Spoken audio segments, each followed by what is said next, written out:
আসসালামু আলাইকুম। দুপুর ২টা বেজে ৫৫ মিনিট। আজ শুক্রবার, বাংলাদেশ বেতার, কক্সবাজার।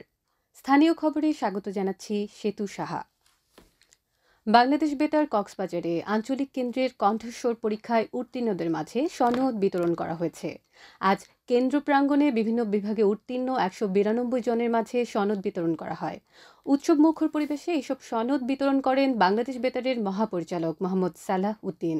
এদিকে সনদ পেয়ে খুশি উত্তীর্ণ শিল্পীরা। বিস্তারিত শুনুন প্রতিবেদনে। বাংলাদেশ বেতার কক্সবাজার আঞ্চলিক কেন্দ্রে কণ্ঠস্বর পরীক্ষায় উত্তীর্ণদের মাঝে সনদপত্র বিতরণ করা হয়েছে। আজ সকালে কেন্দ্র প্রাঙ্গণে আধুনিক গান, নজরুল সঙ্গীত, রবীন্দ্রসঙ্গীত, পল্লীগীতি, আবৃত্তি, উপস্থাপনা, যন্ত্রসঙ্গীত সহ বিভিন্ন বিভাগের অডিশনে উত্তীর্ণ ১৯২ জনের মাঝে সনদপত্র বিতরণ করা হয়। উৎসব মুখর পরিবেশে এসব সনদ হাতে পেয়ে খুশি উত্তীর্ণ শিল্পীরা। বেতারে তালিকাভুক্ত হয়ে যেন তাদের একটি স্বপ্ন পূরণ হয়েছে বললেন তারা। আলহামদুলিল্লাহ, আমি লালন গীতে অডিশন দিয়েছিলাম, সেখানে উত্তীর্ণ হয়েছি। সবার মধ্যে দোয়া করবেন। উপস্থাপনা টিকে যাব ভাবতে পারিনি, আর যখন এই চান্সটা আমি পেয়েছি আমার অনেক ভালো লেগেছে।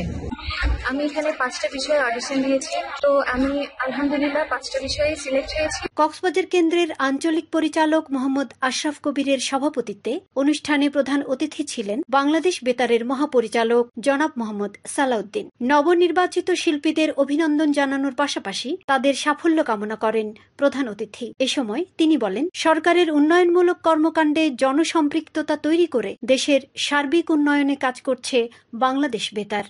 এই যে সম্পৃক্ততা বাড়ছে, আমাদের এই নতুন বাংলাদেশের নতুন দৃষ্টিভঙ্গি কক্সবাজার কেন্দ্র এটা কাজে লাগিয়েছে, এবং সেই নতুন দৃষ্টিভঙ্গির মধ্যে আজকে আপনারা সেই নতুন করে বাংলাদেশ বেতারের সাথে যুক্ত হয়েছে, এবং আগামীতে এই কক্সবাজার কেন্দ্রে আপনাদের পরিবেশনার মাধ্যমে এই কক্সবাজারবাসী নতুন আনন্দ পাবে।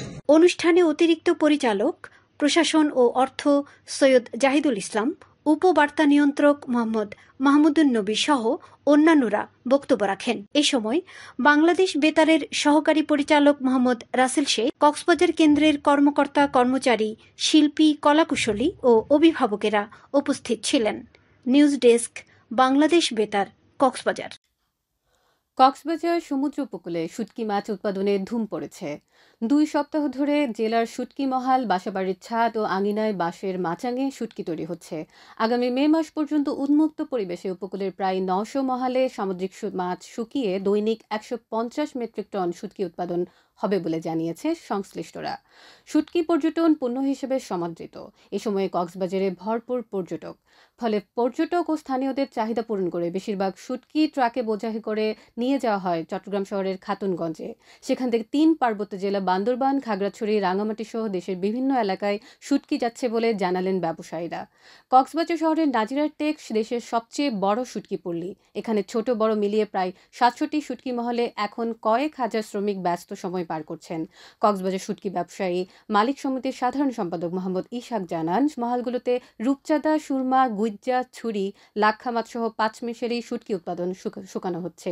এদিকে মহালগুলোতে বিষমুক্ত শুটকি উৎপাদনে শ্রমিক ও ব্যবসায়ীদের সরকারি বেসরকারি বিভিন্ন সংস্থা থেকে প্রশিক্ষণ দেওয়া হচ্ছে বলে জানিয়েছেন জেলা মৎস্য কর্মকর্তা মোহাম্মদ বদরুজ্জামান। তিনি বলেন, শুটকিতে স্বাস্থ্যের জন্য ক্ষতিকর বিষ কিংবা কীটনাশক যেন মেশানো না হয় তার জন্য সতর্ক করা হয়েছে। টেকনাফে আমন ধান কাটা পুরোদমে শুরু হয়েছে। ইতিমধ্যে মাঠ থেকে ধান কেটে কৃষকেরা মাড়াই করে ঘরে তোলার কাজে নেমে পড়েছেন। কয়েকজন কৃষক জানান, চলতি বছরে আবহাওয়া অনুকূলে থাকায় আমানের বাম্পন ফলন হয়েছে। বছরের খোরাক জোগানোর পাশাপাশি ধান বিক্রি করে ঋণ পরিশোধ করতে পারবেন বলে আশাবাদী কৃষকেরা। চলতি বছরে লক্ষ্যমাত্রার চেয়ে দ্বিগুণ ফসল উৎপাদন হয়েছে বলে জানান উপজেলা কৃষি কর্মকর্তা মোহাম্মদ জাকিরুল ইসলাম। তিনি জানান, এবছর আমনের লক্ষ্যমাত্রা ছিল 2700 মেট্রিক টন, তবে 3200 মেট্রিক টন চাল উৎপাদন হবে বলে আশা করা হচ্ছে। তিনি বলেন, চলতি মৌসুমে উপজেলায় 10,850 হেক্টর জমিতে আমনের চাষ হয়েছে।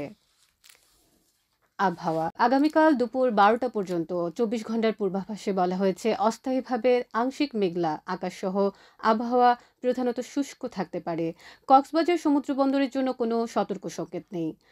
আগামী 24 ঘন্টায় দিন ও রাতের তাপমাত্রা সামান্য হ্রাস পেতে পারে। আজ সূর্যাস্ত যাবে সন্ধ্যা 5টা 10 মিনিটে। আগামীকাল সূর্যোদয় হবে ভোর 6টা 4 আজকে সর্বনিম্ন তাপমাত্রা ছিল 23.6 ডিগ্রি সেলসিয়াস এবং সর্বোচ্চ তাপমাত্রা ছিল 31 ডিগ্রি সেলসিয়াস।